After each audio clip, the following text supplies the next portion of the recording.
Tyler Robinson mwenye umri wa miaka 22 ameshtakiwa kwa mauaji ya mwanaharakati mashuhuri wa mrengo wa kulia Charlie Kirk.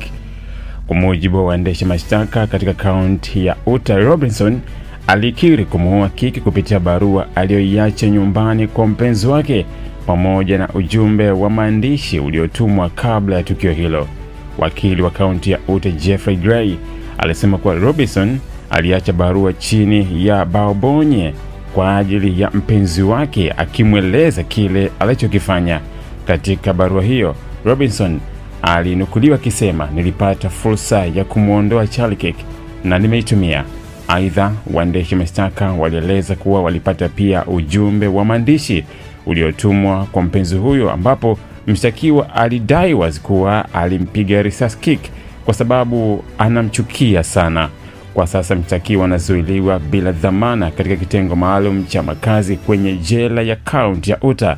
Hatua hiyo imechukuliwa kwa kuzingatia uzito wa mashtaka dhidi yake na hatari inaweza kutokea iwapo ataachiwa huru.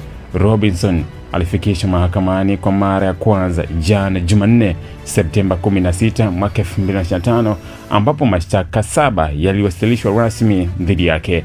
Mashtaka hayo ni pamoja na kosa la mauaji ya kuchochewa, kukutwa na silaha isiyo halali, makosa mawili ya kuzuia haki, makosa mawili ya kuharibu ushahidi, pamoja na kufanya uhalifu wa kutumia nguvu wakati watoto walikuwepo. Mashtaka haya yanaonyesha uzito na ukali wa kesi inayomkabili Robinson.